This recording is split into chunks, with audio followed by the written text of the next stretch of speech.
tomorrow. So you will have access to that in the future, moving forward, along with links to whatever resources we talk about here today. If you've got questions, feel free to put those in the chat anytime. I'll be keeping an eye on the chat and bringing those up during Q&A. And with that, I think I will go ahead and toss it on over to Holly Reed from the IRS. Thanks, Kristen. I'm Holly Reed. I'm a hiring manager out of Salt Lake City with the Internal Revenue Service, and I have a couple of my colleagues here to talk to you about the IRS today. And we're going to cover a lot of things, and I just wanted to address in the chat. I see several questions about not accounting, and the answer is yes. A lot of this presentation is applicable to every position that we're hiring at the IRS, and we are hiring quite a bit in the IT department for sure. So the pay, the benefits, how to apply it, that sort of thing is going to be very much the same. For sure, me, Dallin, and Troy know most about the revenue agent position, so we will focus a little bit more on that, but we do have some resources for all of it. So that being said, like I say, I'm Holly. With me today, I brought Dallin Overdeek, who's a revenue agent in Salt Lake, well, Ogden, Utah, really, and also a WG alum. So he is definitely the man you want to talk to. And then I also have with me Troy Anderson, who's a supervisory revenue agent, right, with our large case division. So do you guys want to take just a second and tell us about you? Sure. Good afternoon, everybody. My name is Dallin Overdeek, like Holly said. I graduated actually from WGU in 2018 with my bachelor's in accounting, and have since moved over to the IRS, obviously, after spending some time in the private sector. I work in what is called SB&SE, which is small business and self-employed, and we execute examinations on all sorts of various taxpayers, from the individual level through small corporations, S corporations, and all that. Just to talk to you guys about kind of the process of me getting here. And what drew me into this position. I've really enjoyed my time in the IRS, and what specifically brought me here was that there was a lot of flexibility where I was able to actually hone my abilities and practice accounting, but do it in a place where I wasn't having to work in the private sector, prepare taxes, and work 60 or 70-hour weeks. And so I found that it was a great segue with great training. As I came over, that there was enough hand-holding to take me right from my degree to get me into being able to actually apply the things that I learned, and I thought that was great. And so if you have any questions, feel free to reach out to me personally or ask them here about kind of the process from WGU to working at the IRS. But overall, I found like it was a great experience, and it's paid a lot of dividends for me personally as well as professionally. Awesome. So I'm Troy Anderson, and like Holly mentioned, I am a team manager for large business and international division out of Salt Lake City, Utah. And I guess just brief about me, I've been with the IRS for about 16 years, and I actually graduated from the University of Phoenix, so kind of a similar setting as far as college goes. And like Dallin mentioned, it was a great transition from school to the IRS, and the training opportunities that we have are fantastic. So look forward to talking to you guys a little bit more later. All right. Thanks, Troy. So I'm going to talk to you guys a little bit here just about the IRS at whole, and kind of the mission that we have here, the things that we do, and a little bit about our workforce. So first, the IRS is a very diverse organization. And I say that not just in the people that it employs, but also in the work that we do. And I've gotten to work with a lot of people with various backgrounds from all over the country. There's a lot of opportunity for us to move about if you so desire. There's always job openings with pertinent experience for all of us all over the country. And so if something about relocation, or working in an adjacent field, there's always those opportunities here. Another thing that we love is, in the second bullet point, is the job securities and opportunities for career growth. And so I spent just a little bit of time after I graduated in the private sector, and I worked for a manufacturing company.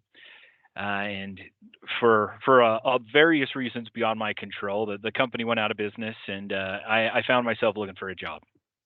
And I initially came into the IRS as an accounting technician, kind of a low grade person with not a lot of responsibilities and things like that. And as I demonstrated my skills and abilities, I was able to actually move up quite quickly into a position where I'm dealing with a lot more complex issues and using the things that I've learned to actually advance the mission of the IRS, but also personally. And so the career growth opportunities, especially right now, when we're looking to hire a lot of people and we've got a lot of work and not necessarily that much bandwidth at the moment. There's so many various opportunities, and the skills that you develop really open the doors for you to go other places. And you can do it all within the IRS, which is great. So you maintain all those perks and benefits that we're going to talk about in just a moment. And like I said in that third bullet point, the benefits that are found in the federal government are truly hard to find in the private sector. And so if we can move on to the next one, I'll talk a little bit about those, Holly. Thank you. So number one is competitive salary. You can find higher pay as an accountant a lot of times in the private sector, but it comes with a whole lot of asterisks, I guess you would say. The nice thing about working at the IRS is we know what's expected of us, and that's to put in our 40 hours a week. There's opportunities to gain things like additional leave or even sometimes overtime as available, but you're never going to be taking time away from your family beyond those spaces that are laid out for you when you initially hire on. And that's been one of the best things for me is, I'm sure like a lot of you in going to WGU, a lot of my motivations for going there is that I do have children, and I have a wife, and I have a lot of responsibilities that exist outside of work. And WG was a great fit for that. And I found that as my transition to my professional life in the IRS, a lot of those same graces are offered to you here. Other things that we offer: childcare subsidies, paid holidays are a big one. We find in the federal government we respect all of the federal holidays, and so you get a lot of those days off that maybe some of your colleagues won't get. Generous vacation and sick leave policies, and it actually advances as you stay longer. So I think after 3 years, it goes up to 6 hours per pay period. Flexible hours is another thing that is big on the list and that I take advantage of. We do have alternative work schedules, so a lot of people can work a regular day off once a pay period and just apply that extra time on other days. We also offer things like transportation subsidies, where if you're able to take public transportation to work, the government will actually foot that bill so long as you're using it for that means. Health insurance and life insurance are two other things that we do obviously offer, but they're very, very competitive in the space compared to private employers. Coverage is good, health insurance and life insurance both. Another thing in the federal employment retirement system is something that is probably nearly unheard of at this point in the private sector, but we do actually have a pension. Along with our retirement program that is more like a 401k, that are a personal savings an account that allows us to have a certain percentage of our deposits in that account be matched by the employer. Finally, we also have an opportunity for an incentive awards program. So based off your production, or not your production, but your performance at work and the objectives that you meet within your job, you're able to have various different awards be bestowed to you, be it additional leave, monetary awards, and even permanent pay increases. All great things. Okay, Holly. So I just like to talk to you a little bit right now about the division that I'm actually employed under, and that is the Small Business and Self-Employed Division. And so we provide examinations and taxpayer education services for about 9 million small businesses and upwards of 41 million self-employed and supplemental income taxpayers. So the operation that we work under, we are covering pretty much most of the normal tax filers. We're going to cover individuals. We're going to cover small businesses that are operated on an individual's tax return, and then also any sort of small business entity that could be a corporation, an S corporation, or partnerships as well. And so that's another thing I've really enjoyed about this job, specifically in SBSE, is that, when you come to work and you get a new case, it could be almost anything. We've done everything from farms We've had people out at ski resorts, adult entertainment clubs. Really, when you come to work, it could be anything. And it's very interesting to be able to dig into those things and apply the practical knowledge that you have into almost any aspect of life, and learning about these companies and these people who operate these really vast array of different operations is one of the real joys of the job. I love going out, meeting with people, and getting to learn about people from completely different walks of life than myself, and understand how their business operates, the things that are important to their businesses, the challenges that they faced, and really come to understand them to help them in compliance. And another thing that I also love about the mission that we do have is that education is a key piece. And it says it right in there, but we really do have an opportunity to get out and help educate people where compliance issues are, help them do better in the future, and help them avoid issues. And that's a big part of our job. And it really does enable us to, feel like we're doing good out in the community to help them be compliant in what they're supposed to be doing with the laws. And I'm going to turn it over to Mr. Troy there for just a minute, and he's going to talk to you about his division. All right, thank you, Dallin.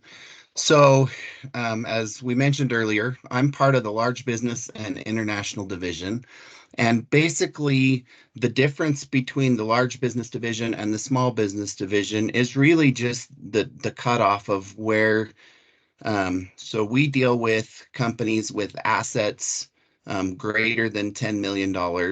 And then we also deal with a lot of the global high wealth and individual like international individual compliance programs. And so, like Dallin mentioned, your audit from one to the next can be completely, totally different.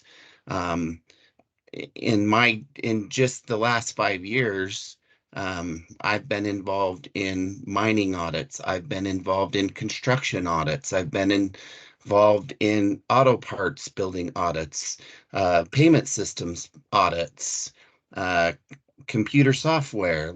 So like he mentioned, you name it, if the industry exists, we audit it. And the part that's super exciting about that is accounting. Debits and credits are debits and credits, but they're applied a little bit differently in each industry and in each situation, so to speak. And so the work never gets boring. It's always new, it's always exciting. And one of the cool things that we also have at the IRS, and this affects both of our divisions, but we have specialists. And so we have folks that specialize in international law or transfer pricing or cross-border financial products. We have computer audit specialists that help us get the data from the taxpayers. I've got a taxpayer right now that their general ledger's 60 gigabytes. And so we've got to work with the computer folks to bring that into our system and put it into a format that's usable for us, that we can quickly see what we need. So, um, you know, I think the main message that we want to get out to you guys today is there are tons of opportunities in all kinds of different um, jobs. And I didn't even mention, but like we have appraisers, we have economists, it is not just accounting. So, with that, I'm going to turn it back over to Dallin and we'll go from there. All right. So I'm going to talk to you all about the internal revenue agent position, which is what I am. So kind of the main thing we've already talked about, what we do, and the processes that we take, or the responsibilities that we have. But specifically, if we can go into the next slide here, this is the basic outlay of your job as an internal revenue agent. And so one point I'd like to hit on that I've been impressed by with this role personally is that as an internal revenue agent, it's kind of the closest job certainly I've ever had to kind of being self-employed in a sense. And I know that sounds funny, but really you do get handed a case when you're working, and it's really up to you to determine the priorities for the most part of the case, to follow the evidence and the things that come through your investigation of what angles to pursue, what needs to be investigated, and where your time is spent. And so your schedule is largely made up of the determinations that you make in this planning stage of the audit right at first, or going out into the field to interview these people, to tour business sites, and then you're actively working through it, requesting additional documentation as you go to verify the assertions that are made on the tax return. So as you can see, we do plan and conduct examinations of pretty much all individuals and businesses regardless of their entity type. And so stuff that we wouldn't cover here in SBSE, as Troy covered before, assets over $10 million, as well as things like estates and trusts and tax exempt or government entities are usually stuff that we don't deal with a lot, and would work with specialists or refer those cases out as necessary. But other big parts of our job would be advising the taxpayers of their rights in an examination. That's a big one. We have a lot of standards and processes that we do to ensure that they're aware of all their rights as far as the examination goes, their right to representation, to be notified of certain things and all of that. We ensure that appropriate tax assessments are made. And so in my job, once I usually make a determination, it's discussed with my group manager. If we have additional questions, we're oftentimes working with specialists to ensure that there's proper treatment been had. And we have at times long discussions with taxpayers or representatives or attorneys who represent them about exactly how it was determined, the tax law that we're relying on, and whether or not it was properly handled. And so there's a lot of give and take and coordinating with other professionals to ensure that we're at least on the same page of how things were determined and the facts and circumstances as they stand.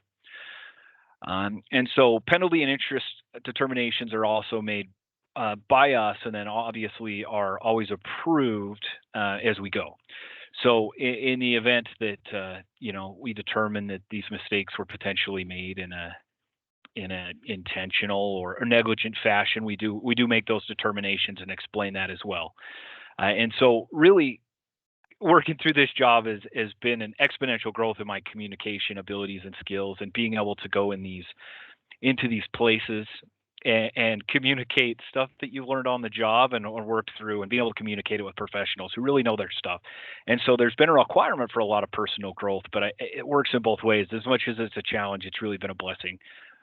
And then the communication of audit results we already kind of talked about, but that's another big part of our job. So it really is an all-encompassing examination where we're not just receiving things, but we are working with these taxpayers and their representatives in the process. Okay, so on to the next slide, please, Holly. And so as a revenue agent, hopefully we can answer some of the questions I see popping up there. So the first thing that is provided by the Internal Revenue Service when you sign on is comprehensive training. And so it's broken up into multiple blocks, but basically you're learning about a different type of business or filer in each block of training. And there's usually about 4 for our specific position in SBSE. And this training is designed to prepare us for excellent independent performance with opportunities for growth, right? But independence, kind of the key word there for me, is that it really does provide you with the tools that you need to independently work these cases. And though help is available when you need it, of course, being able to do the research on your own, being able to kind of make some of those determinations on your own, and getting things moving is largely on your shoulders itself. And they do provide you with those tools. There is some overnight travel during the first year. Generally speaking, right now, Holly, correct me if I'm wrong, but I believe that at least the first block of training is done remotely, and then there are 2 or 3 blocks of training that you would actually travel for. I did my final training about 15 months ago, and I spent 3 weeks in St. Louis, going to class every day, learning. There's tests that you do just to kind of check your knowledge, but it was a great experience, and I got to meet a lot of people from all over the country. And it didn't really feel like work for those 3 weeks. It was a lot of fun. So the training is all encompassing though, and it really does provide you with all the tools that you need to be aware of so that you can be prepared to step into the job and do the things that you need to do. Okay, and on to the next one, please, Holly. Very good. And so what we're looking for, some of the key skills that are required or you will be required to develop as you come in are verbal and written communication skills. So the verbal side of this is largely going to be dealing with the stakeholders of any audit. So when you sit down and need to discuss the determinations that you've made or communicate the rights to the taxpayer, maybe explain the process that they're going to be going through over the next 6 to 12 months, it's very important that you're able to reach out to somebody, talk to them about the process, and kind of aid in their comfort to the extent that you can, making sure that they know that you're going to make them aware of the whole process, any determinations that they're made, and the process after closing, what's going to happen to that case.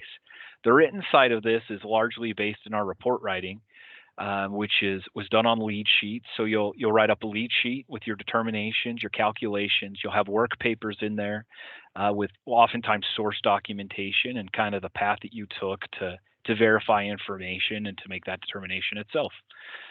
And then the independent research and decision making skills largely comes into that process. Independent research is done. We've got a lot of tools available on our side to research case law, the Internal Revenue Code, which is the basis for all tax law, and the decision-making skills is largely built up in the trainings and also in your experience as you get to after you've started working in this job to be able to make those determinations of the tax law itself and kind of move things along. And attention to detail and time management skills. Attention to detail, I was blessed with.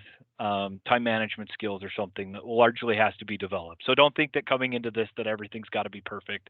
But with this job, you will be set in a certain amount of cases, and you'll have an opportunity to manage all those cases at the same time. And so being able to be organized and track things and be aware of things like statute dates and the last time you've reached out to somebody and talked to them and any deadlines that you've either given them or maybe communicated with them that you were going to reach back out to move the audit along. Super important to be able to keep track of that stuff. And they do give us, we have job aids and things like that they provide us to help us kind of keep track of those things. But these are certainly good things to consider and important skills to both have and be developed as you might consider coming into this position. Moving on to the next slide, how to qualify. So there are some basic qualifications that are required to become an internal revenue agent. So one of them being the first one, and there's a lot of ors here, and you just have a bachelor's degree or higher degree in accounting from an accredited college or university that includes at least 30 semester hours or 45 quarter hours in accounting. And so obviously in an accounting program, you're going to run through those pretty quick and have all those.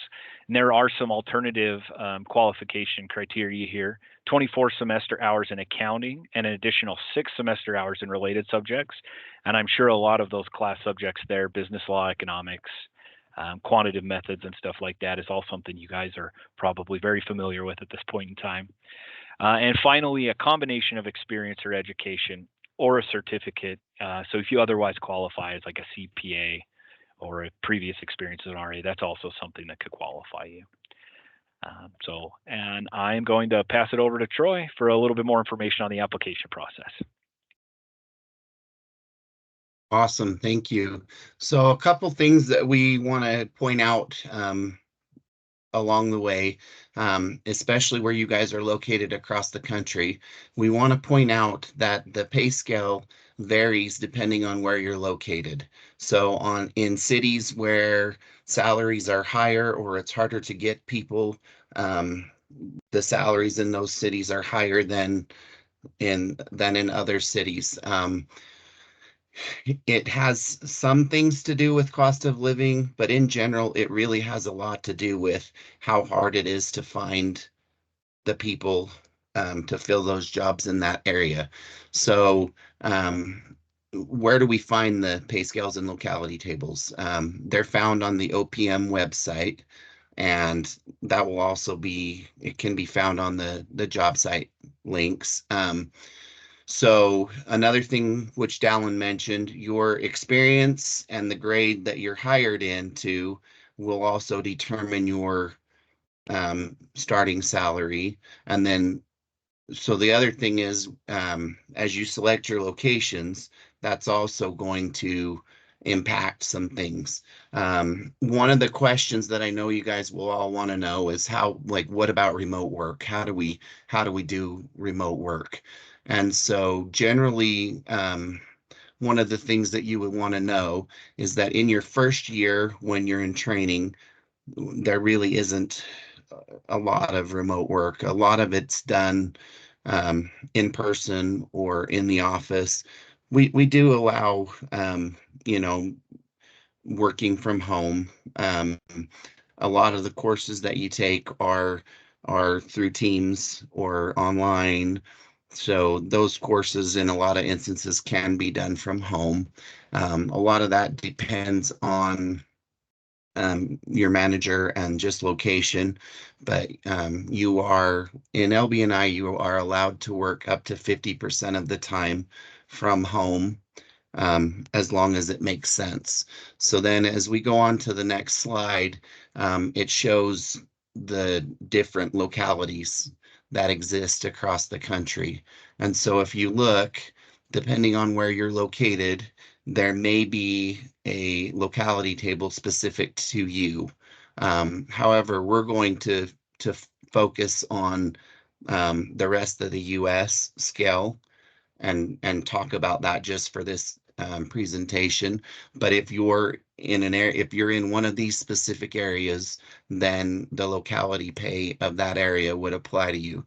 So if we go to the next slide, you can see um, the rest of the United States, and the rest of the United States covers the state of Utah where we're located.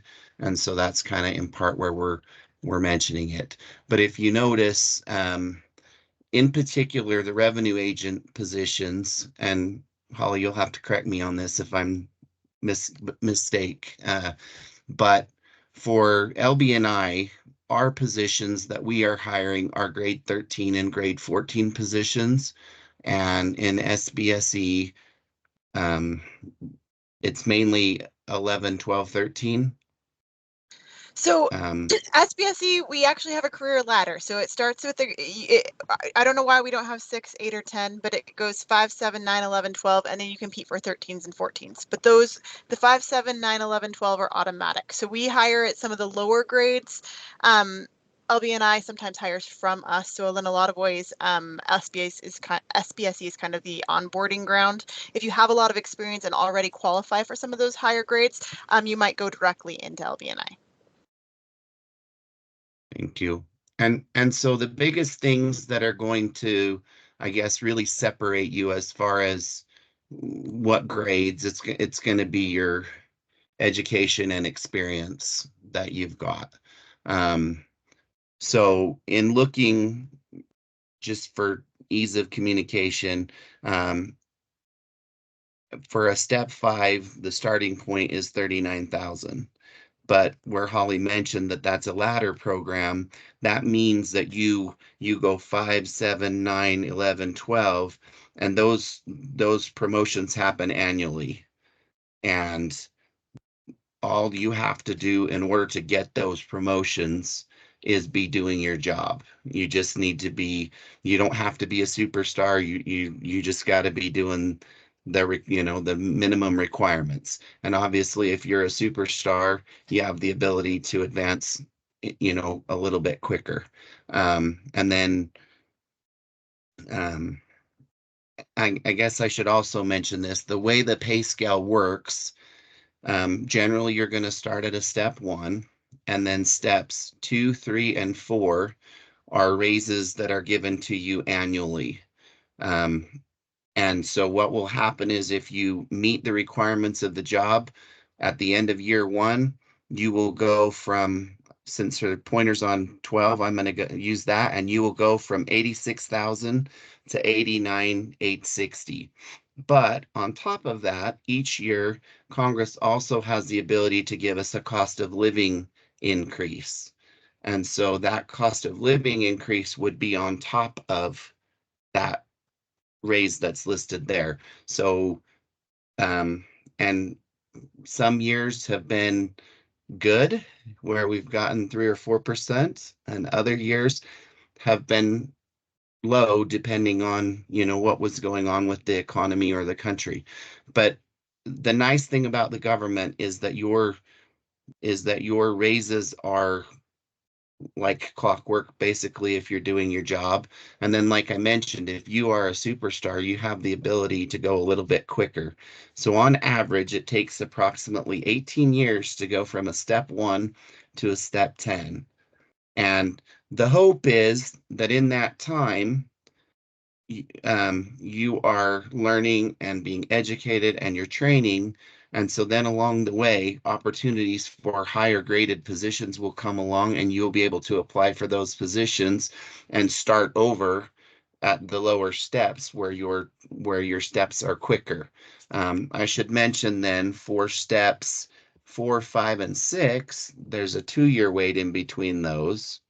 And then for I said that wrong. 5, 6, and 7, there's a 2-year wait.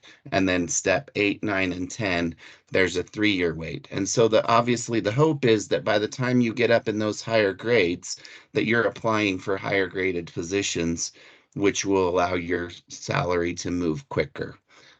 So if we can go to the next slide, please. All right. So we want to talk about recruitment events. There are recruitment events just like the one that we're on here right now, but there are also events that are what we refer to as direct to hire events. And those events are found on Eventbrite. And Holly, you're going to have to talk a little bit about that. But at a direct to hire event, you show up, you bring your resume and you interview right there on the spot, and we have the ability to hire you right then and there. And so that is a humongous benefit. Prior to direct hire authority coming, it used to take us anywhere from, 2 to 4 months to even longer, depending on what was going on with budgets and whatnot. So this direct hire is a humongous advantage. And if you ever see an event near you that you can go to in person, I would suggest it because they can, like I said, they can hire you right then and there. They can review your qualifications. They can get your fingerprinting done right there on the spot. Um, the cool thing too is that those events are going to be in all different job series, whether it's computers, whether it's accounting, whether it's uh, an engineer, an economist, financial products, all those things will be um, available there. Holly, do you want to mention the Yeah, I Eventbrite? mean, I'll go into a bit more too, but Eventbrite, you can search, and it looks like Kristen put the link in there already for you. Thanks, Kristen. That you can search for IRS events and register there to go directly to them. There's multiple ways, and I'll discuss in a minute a couple more ways to apply. But that's one of the fastest ways. Like Troy said, it's right now it's taking, I would say, about 3 or 4 months from application to onboarding. It has taken longer. It could very well take longer. um, but that's kind of optimistically at these direct hire events. And the reason we're encouraging them is they can get some of the paperwork pushed through on the same day. And it usually takes that down to from the event to onboarding about a month. So that's amazing. So just keep that in mind for sure. Yeah, for sure. That's huge advantage. So if we go to the next slide, that will tell us about the location. So this shows a lot of the locations that are available throughout the country. And the ones that are highlighted in yellow are a little bit harder to fill because they're not in the large metropolitan areas. Um, and they're generally away from, I guess, the hustle and bustle, if you will. So sometimes those jobs will come with um, a locality pay benefit. Um, but if you look at the list, we're everywhere, and that's one of the things that's super cool. There's going to be a post of duty near your residence, most likely. Um, So if we can go on to the next, I'll turn it back to Dallin for how to apply for SB. Actually, I'm going to butt in. Sorry.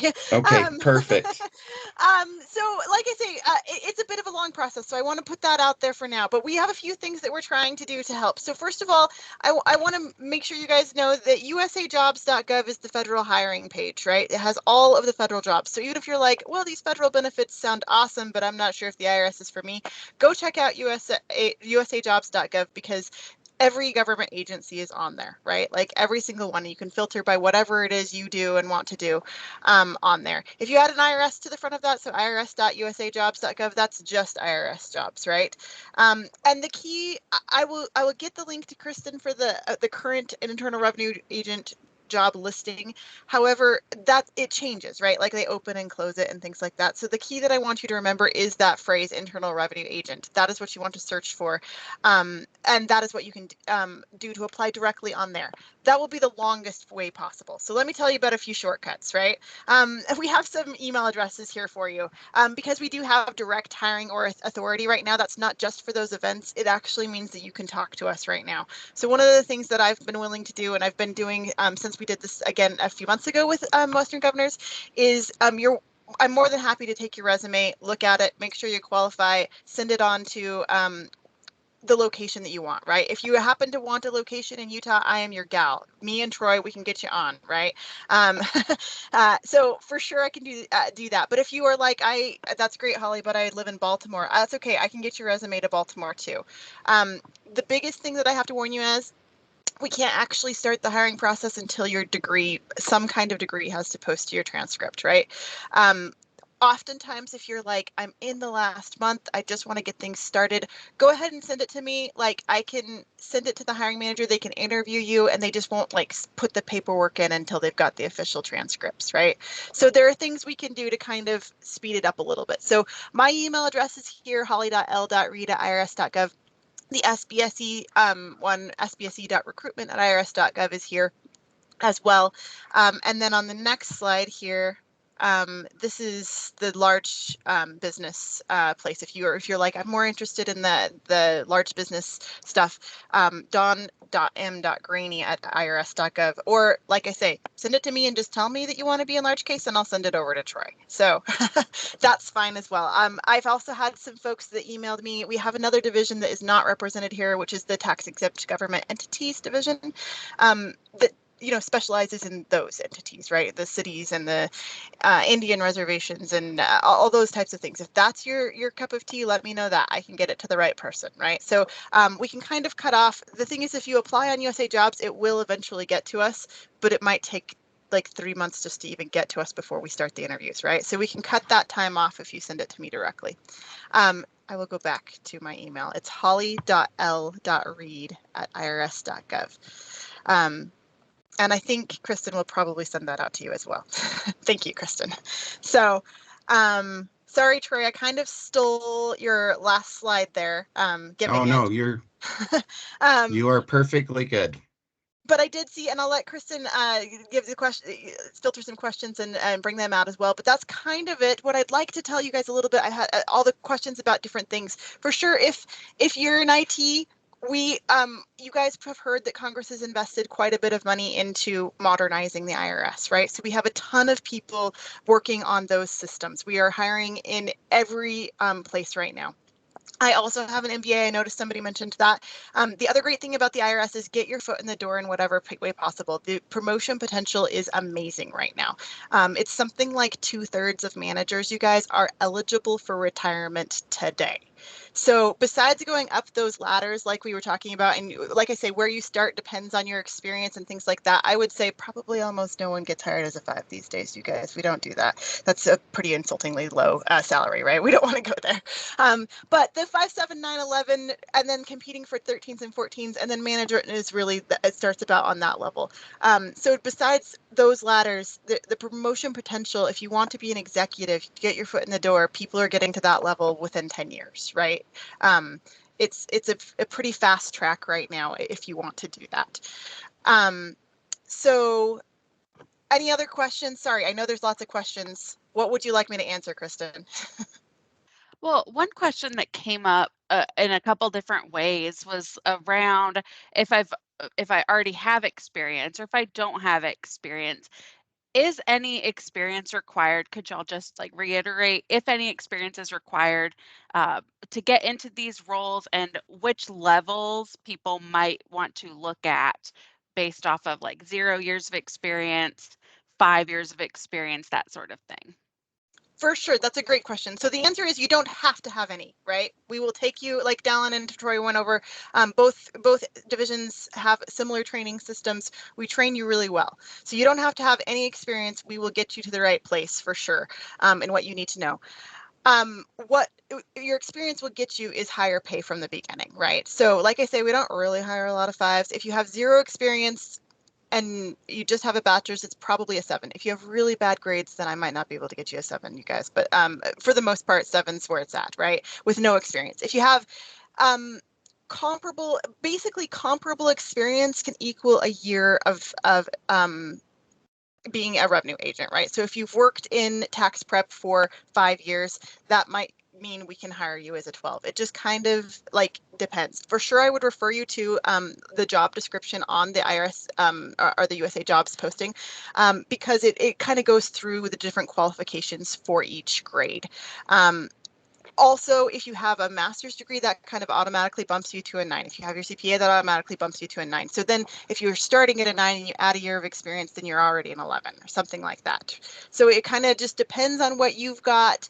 It depends on how nicely you've got it worded on your resume. One tip I will give you guys, don't be afraid to plagiarize on your application here. And by that, I mean, our HR folks, bless their hearts, don't necessarily know accounting, right?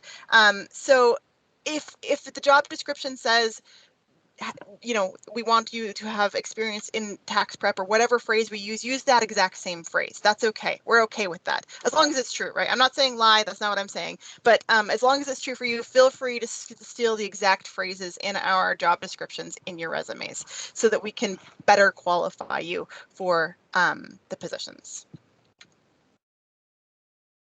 Awesome. On the topic of resumes, somebody asked if y'all use an applicant tracking system, or how do you collect those resumes and filter through them? So if it's being sent to me, it's very uncoordinated, but I'm doing my best. And I know we've had quite a bit of success, so I don't think it's a bad system. I will warn you that I send them. I look at them. I make sure you qualify. For the most part, I try to do that. I send them to the person, in your locality, and for the most part, they've been interviewing. I have a couple localities that seem to not, but they want me to like go through the proper channels, right? So I can't necessarily always track things down. So that part is bad. In terms of like if you apply on USA Jobs, absolutely. There's all kinds of systems tracking everything and you get emails updating everything. But it's an imperfect government system. So that's pretty much all I know about that. Great. Somebody asked about a required GPA, and so WGU's GPA equivalent is a 3.0, so you shouldn't be at that low GPA like Holly was talking about. Your Right. GPA equivalent's a 3.0. We do have a letter that you can attach if somebody does require transcripts. You can attach it with your transcripts. I will send it out in my email tomorrow because off the top of my head, I'm not sure where it is on our website, but I'll include a link to it in my email tomorrow so you have that if transcripts are required, whether you're applying for the revenue agent position or something different. That way you've got that there. Another question that we got was, once training's completed, is travel required? I know for me, I had students who went into public accounting and they had to travel, but for a revenue agent, is travel going to be required? The answer to that is kind of, it's what you want, right? So for training, you probably will travel. But after that, if you don't want to travel, there's probably a way to make that happen. You communicate that to your manager. They can probably give you enough local cases. They can probably keep you. I mean, you're going to be traveling like locally, right? Like instead of going to your office, you're going to go a mile down the road to a taxpayer's or something like that, right? But you will be home every night.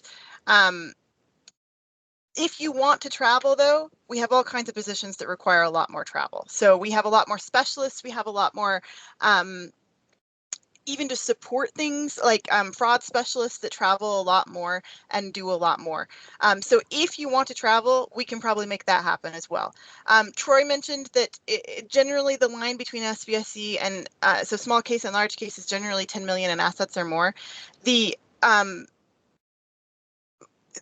caveat there is that all this extra money Congress has given us came with a stipulation that we're not supposed to audit the little people anymore for a little while. Okay, so that line is getting really blurry, and we're not sure exactly what that looks like. Because we're still, getting the cases out here. But I think what it means is that there will be more opportunities for travel if you want it, right? I still think that we're getting enough people and there are enough people that want to travel that if you don't want to, you don't have to. So I would say it's really up to you. And sorry, on that note, I'm going to answer Kristen. I did see a question about safety.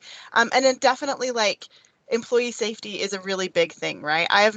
Personally, I've been with the job for 18 years. I've never, I think once ever felt a little uncertain about where I was going. If you ever feel uncertain, there's arrangements we make to make sure that you are safe, right? So generally we're received well. Generally people are professional and courteous and whatnot. But if not, if you feel uncertain, we have, people to go with you. You can take an armed CIA agent with you if you need to, right? Like, we can make things happen to make sure that you are safe. Awesome.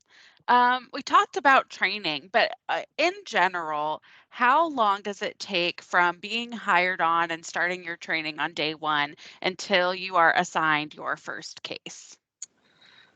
So Troy, tell me if it's the same in LBNI, but in SBSE, you are working cases while you're training. So the training period lasts a year, but you get assigned your cases within 2 weeks of onboarding, right? Like you've got cases, you're in the field, you're doing things, you're practicing on real people. Now you're going to do that with what we call an on-the-job instructor. So they're going to hold your hand, like Dallin said. We're going to make sure you know what you're doing. You have your on-the-job instructor and you have your manager who are making sure you're doing everything you should and not, crossing any lines you shouldn't. But you're working cases from almost day one. Yeah, we're pushing month and a half to 2 months to get your first case. But in your first year, every appointment that you go to in your first year, you will have your OJI or your manager or both with you. So safety is definitely not an issue. SB is a tiny bit different than us in this aspect, but as a general rule, we are dealing with CPAs or attorneys, and we're in big corporate buildings or attorneys' offices type places. So we're not in places that are unsafe by any means. So safety is definitely not a big threat for us. Awesome. In the day-to-day, I know you get assigned your own cases, but are you working with a team? I'm assuming you're part of a team. You've got a manager. Are you working with your team? What does that look like on that day-to-day basis? So I'll tell you SBSE and then I'll let Troy take it for LBNI. In SBSE, you have a group that you're a part of, but you're generally all working your own cases. That doesn't mean you can't help each other. That doesn't mean you're not, occasionally working together. And as we get bigger cases, we are looking at maybe tag teaming two to a case or something like that. But for the most part, you're working your own cases, but you're doing it with a full support staff of people doing the same thing to bounce things off of and things like that. Troy, I think you guys work a little bit more in teams. Is that correct? Yeah, so for us, a lot of times it's going to depend on the size of the case. So I would say our average case that I deal with in Utah is probably a minimum of 150 million or so. With the biggest audit that I currently have going is a $70 billion audit. And on that audit, we have like 9 or 10 people that are working that case. And on that case, my agent is what we call the team coordinator. And so she is in charge of setting up the meetings, coordinating all of the issues, sending information requests. So in that case, she kind of is almost like a quasi manager. She really manages that case. On our smaller cases, you will generally have a tax computation specialist who helps you create your reports and stuff. And then depending on the issues that you are examining, you may have a specialist assigned. So if you have a specialist assigned, you and the specialist would work that issue together potentially. And usually when you have a specialist, we are in a lot of instances yielding to their expertise, but it's still your case and you're still actually in control of it. But we also have several cases that we do everything other than the report writing ourselves.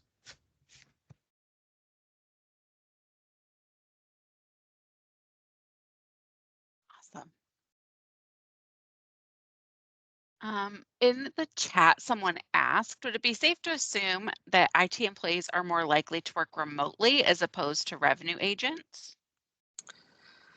There are definitely some positions that have gone fully remote, actually. So right now, the revenue agent position has an office requirement. I use the term office really loosely because field time, which is what we call reporting to a taxpayers, right? That's kind of unavoidable. We kind of have to do that. So field time counts as office time. So right now we have a once a week-ish requirement to report to the office. And usually that's pretty easily taken care of with field time. So very rarely do we have to go to the office.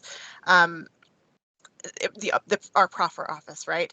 Definitely there's some IT positions that never go to the office, and they've drafted those positions to have that built in. It just depends, right? And I don't know if it puts online what it is, but hopefully in the jobs description it would address that a little bit. Oh, recruitment incentives. Sorry, Kristen, I just saw this, so I want to tell them.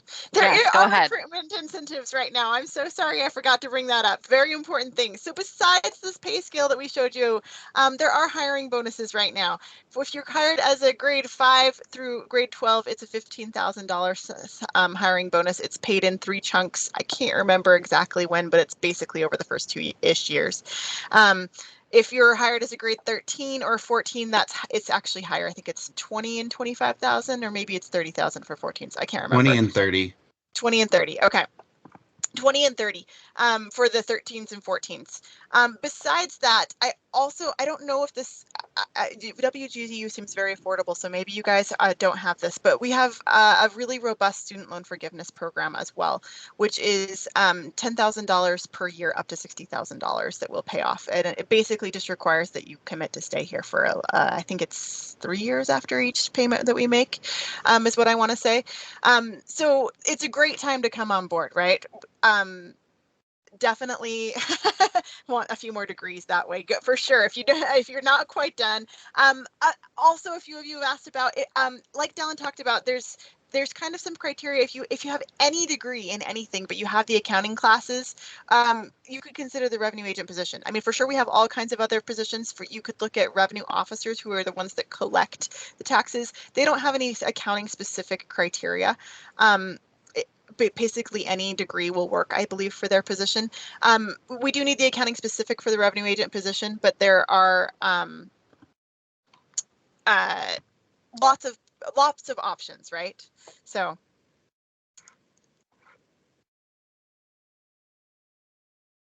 Wonderful. And so another question that I saw come up in here was if WGU's Bachelor of Science in Business Administration with accounting includes the 30 accounting course hours.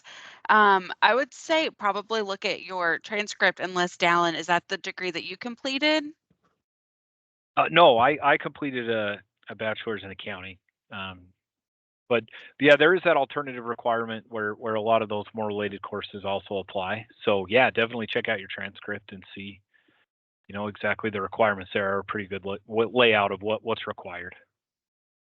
Yeah. And I know that WGU doesn't really have credits, so just like count each class as 3, and that's what the IRS will do. So that's fine. Perfect. Then we got another really good question. Are there any student or intern positions? I know we have a lot of people talk about intern programs. That is a good question. And the answer is we do, and we're trying to get more out. And I'm going to refer you to USA Jobs for that. And I'm going to give you a couple phrases to look for in particular. One of them is Pathways. So Pathways, I mean, interns for sure, you could search for interns, but Pathways is our program for recent graduates, basically, or soon to be recent graduates. And it depends on what we have available at the current moment, what is on there. That's why I'm going to refer you to the website, but that's just the catchphrase that I want you to look for, because we do have that. I can also send you a flyer, or I'll send it to Kristen so she can send out or whatever, that tells you a little bit more about the positions we have. And it just varies for every single position that we're talking about. Revenue agents, we don't have a lot available at the moment. And you guys can imagine a little bit of that is because internships are hard because the background check does take a month-ish to complete on the fast scale. And that's like just pre-onboarding. Then we do a full background check once you're on board, right? And so it makes a 3-month internship in the summer a little harder, right? To get that done. Do we want to talk about health insurance and first, those two questions? Yes. So with benefits, somebody had asked who the health insurance is through, what company it's through. There's a lot of choices is the answer. So you can go, I think, opm.gov. So OPM is, manages the entire federal government's HR and benefits stuff, right? So the OPM pay scale is what Kristen posted that has the links to all the pay scales. It also has links. You can select your state and see which insurance programs are available federally. So you can just go there. In Utah, there's a whole bunch to choose from.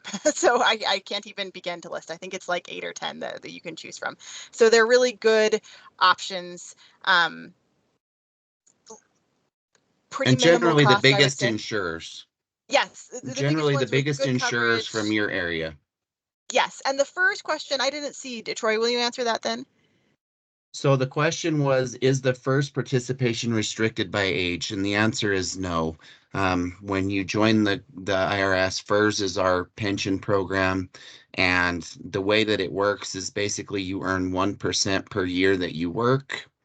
And then there's a caveat of if you work past 62, it actually bumps to 1.1. But yeah, the FERS is a huge huge value when you think about that.